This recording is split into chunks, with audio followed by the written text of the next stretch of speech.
So, hello everyone! Gagawa tayo ng granola boy. So, ang mga ingredients nito ay ayan lang siya.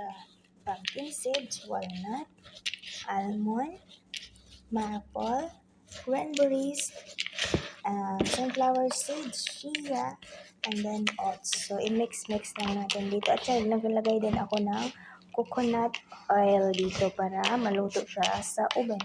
So, i-preheat lang natin ang ating oven ng 350 degrees. Lutuin natin siya 15 to 20 minutes lang.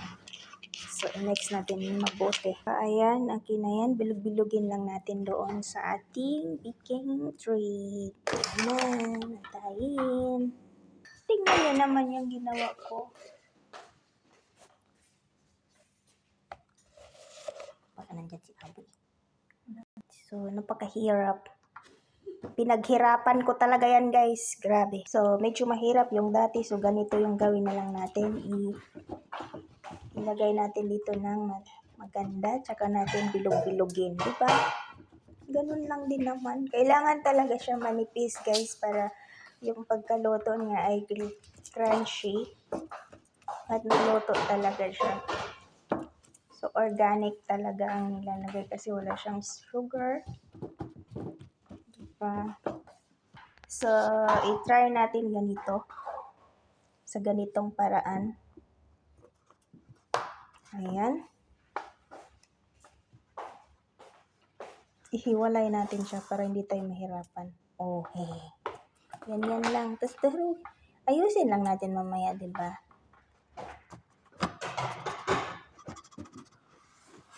Parang wasting time talaga yung ginagawa sa akin eh. Mahilig kasi sila sa mga pagkain, mga organic, mga healthy food. Ayan, so abangan.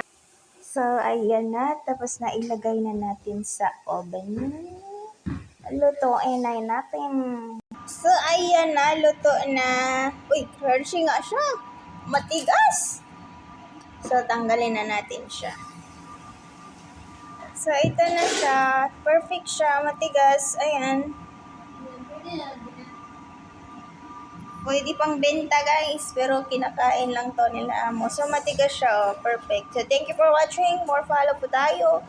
More subscribe. Bye. Ingat po ang lahat. God bless.